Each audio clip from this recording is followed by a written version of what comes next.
भागलपुर की जनता, आप सबको यहां मैं स्वागत करता हूं।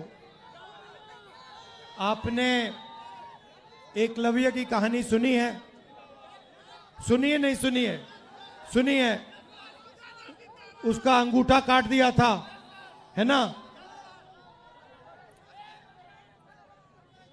अग्निवीर आपने सुना है? सुना है? अच्छा, अग्निवीर आपको अच्छा लगता है? तो आज जब मैं यात्रा पे निकला, मुझे रास्ते पे अमरनाथ अग्निवीर मिले। जरा खड़े होना अमरनाथ। ये देखिए, ये हैं, ये अमरनाथ है, ये अग्निवीर था।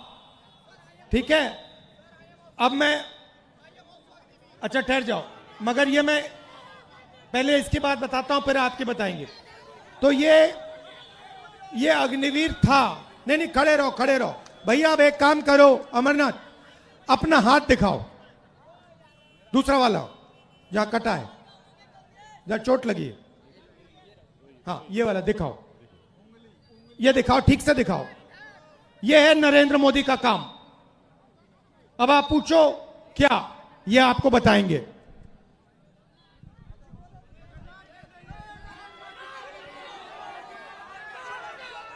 जय हिंद।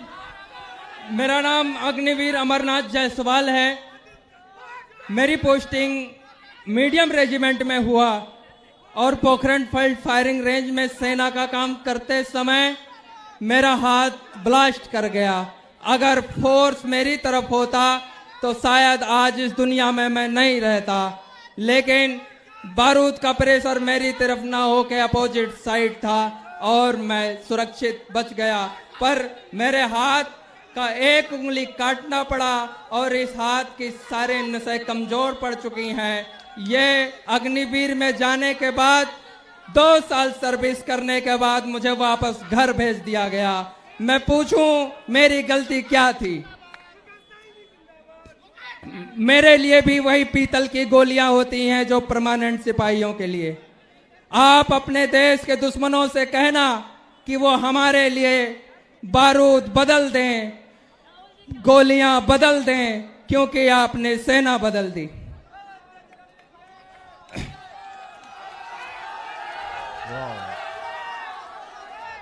मैं अपने देश के लिए थोड़ा जो कुछ कुर्बानी दी, मैं अपने देश को एक संदेश देना चाहता हूं कि भारतीय सेना देश की नींव जब देश की मंचों पर चढ़ने लगे तो समझ लेना चाहिए कि हमारा देश कमजोर हो गया। और देश के प्रधानमंत्री को एक संकेत करना चाहता हूं कि आपके सचिव ने, आपके विशेष सलाहकार ने आपको यह सलाह नहीं दिया कि पागल, सेना और शेर नहीं छेड़े जाते, क्योंकि ये पलटवार करते हैं। और जब ये पलटवार करते हैं तो जॉर्ज की शासन समाप्त हो गया। जब ये पलटवार करते हैं तो अंग्रेज समाप्त हो गए। हम अपने सम्मान का बदला लेकर रहेंगे। आप नहीं विश्वास होता तो राहुल भैया की रैली का कोई भी वीडियो उठाकर देख ले। ये युवा अपने मन के लिए खड़े हैं, आपको सत्ता से हटाने के लिए खड़े हैं। हम अपनी सेना के लिए खड़े हैं। धन्यवाद भैया। एक आखिरी बात ये भी बता दो, आप हो कहां के?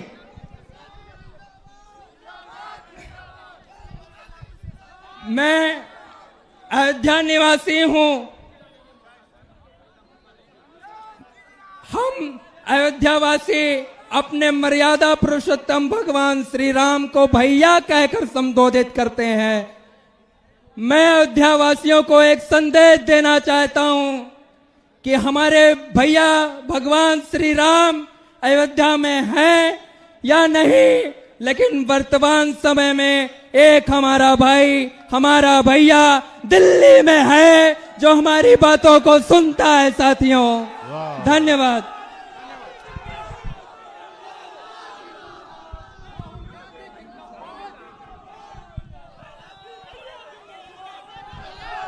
guys there? तो देखिए, जो भी युवाओं के लिए रास्ते थे, सेना का रास्ता, डिफेंस का रास्ता, पब्लिक सेक्टर का रास्ता, एग्जाम का रास्ता, रोजगार का रास्ता, ये सारे के सारे एक के बाद एक बंद कर दिए गए हैं। पहले सेना में हमारे लाखों युवा जाते थे, देश की रक्षा करते थे, उन्हें पेंशन मिलती थी, उनकी रक्षा होती थी, उनको प्रोटेक्शन मिलता था। आज एक अग्निवीर का हाथ चला गया है, मगर उसको कोई मदद नहीं की जा रही है। उसे परे करके हटाकर लात मारकर घर भेज दिया गया है। दूसरी बात, आप बिहार में, भैया बोलने दीजिए, डिस्टर्ब मत कीजिए। बिहार में आप, भैया बोलने दीजिए, युवा एग्जाम लेते हो, महीनों के लिए आप पढ़ाई करते हो। क्यों? क्योंकि आप रोजगार चाहते हो। एग्जाम का दिन आता है, उससे पहले पेपर लीक होता है, अमीर लोगों को, कनेक्टेड लोगों को सवाल के जवाब मिल जाते हैं, वो पेपर को एस करते हैं और आप लोगों को हटा दिया जाता है। उसके बाद जो पेपर एग्जाम में पास भी हो जाते हैं, उनके लिए इस देश में, इस प्रदेश में रोजगार नहीं मिल सकता। छोटे व्यापारियों को खत्म किया, नोटबंदी की, अग्निवीर लागू किया, गलत कानून किसानों के लिए लाए। ये हो क्या रहा है? ये हिंदुस्तान के गरीब लोगों को खत्म करने का काम किया जा रहा है। अब आप देखिए, आजादी से पहले आपके पास कुछ नहीं था।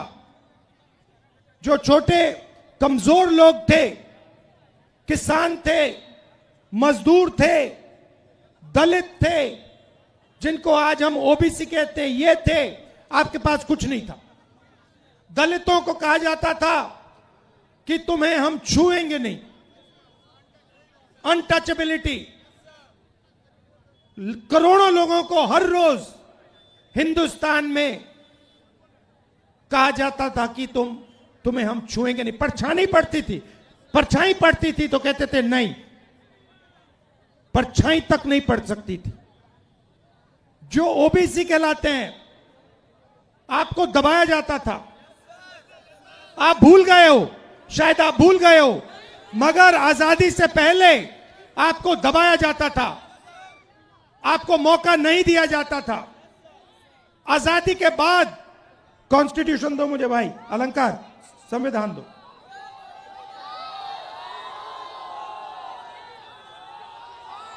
आजादी के बाद ये आया, ये संविधान आया, और इसमें लिखा है कि हिंदुस्तान के सब लोग एक जैसे हैं। कोई बड़ा नहीं है, कोई छोटा नहीं है, सारे के सारे लोग एक जैसे हैं। और हर व्यक्ति को, किसी भी जात का हो, किसी भी धर्म का हो, हर व्यक्ति को ये कॉन्स्टिट्यूशन, ये संविधान एक वोट देता है। 2 नहीं देता, 3 नहीं देता, आधा नहीं देता, 1 वोट देता है। 1 मैन 1 वोट, 1 वुमन 1 वोट। अब नरेंद्र मोदी जी और इलेक्शन कमीशन मिलकर आपसे आपका वोट छीन रहे हैं, चोरी कर रहे हैं, संविधान पर आक्रमण कर रहे हैं। यह संविधान अंबेडकर जी के खून पसीने से बना, महात्मा गांधी, जवाहरलाल नेहरू, सरदार पटेल, सुभाष चंद्र बोस, इनके खून से बना है। और नरेंद्र मोदी और इलेक्शन कमिश्नर मिलकर आपका वोट आपसे चोरी कर रहे हैं। क्यों चोरी कर रहे हैं?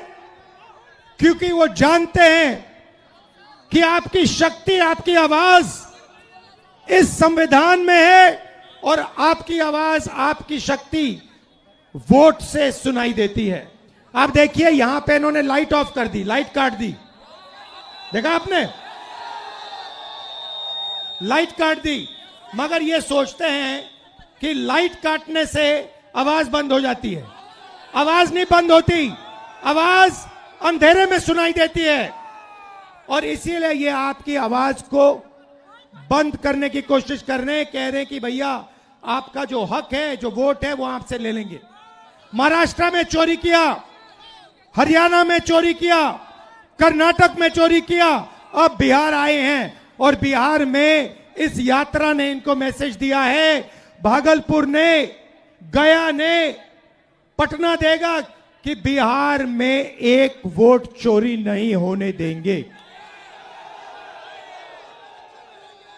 एक वोट चोरी नहीं होने देंगे। आज मेरे पास एक व्यक्ति आया, मुझे वोटर कार्ड दिखाता है, कहता है राहुल जी मैंने लोकसभा चुनाव में वोट किया है,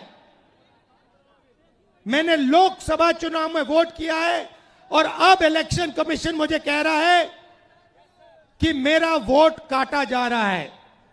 मुझसे पूछ रहे हैं वो मेरा वोट क्यों काटा। मैंने उनसे पूछा भैया आपका नाम क्या है, नाम क्या है,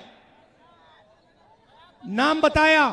फिर मैंने कहा कौन सी पार्टी के लिए वोट करते हो, कहता कांग्रेस पार्टी। मैंने कहा समझ गए बात, क्यों काटा है आपका वोट, क्योंकि आप कांग्रेस पार्टी को वोट देते हो, आप आरजेडी को वोट देते हो, आप वीआईपी को वोट देते हो, आप सीपीआईएमएल को वोट देते हो, इसलिए आपका वोट काटा जा रहा है। सीधी सी बात है। तो मैसेज एक है, वोट चोर गद्दी छोड़, वोट चोर गद्दी छोड़, वोट चोर गद्दी छोड़। और अब वोट चोर महाराज बिहार आए, आज गया गए, गया गए और कहते हैं एसआईआर की बात करते हैं। भाइयों और बहनों, एसआईआर की बात करते हैं और मैंने जो मुद्दा उठाया, जो माधेपुरा कर्नाटक की एक विधानसभा में 1 लाख फर्जी वोट निकले, जिसके माध्यम से बीजेपी चुनाव जीती, उसके बारे में प्रधानमंत्री कुछ क्यों नहीं कहते हैं।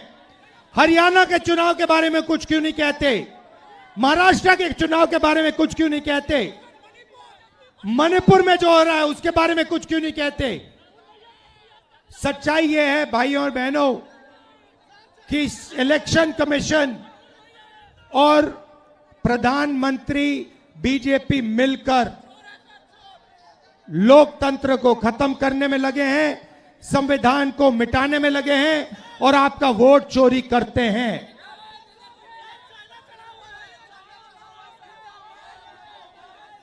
भाइयों बहनों, आपने इस यात्रा में भाग लिया, इतनी शक्ति आपने, बिहार की युवा शक्ति आपने इस यात्रा में डाली, बारिश में, धूप में आप आए, आप हमारे साथ खड़े हुए, इसके लिए दिल से आपको धन्यवाद करता हूं। नमस्कार, जय हिंद, जय बिहार।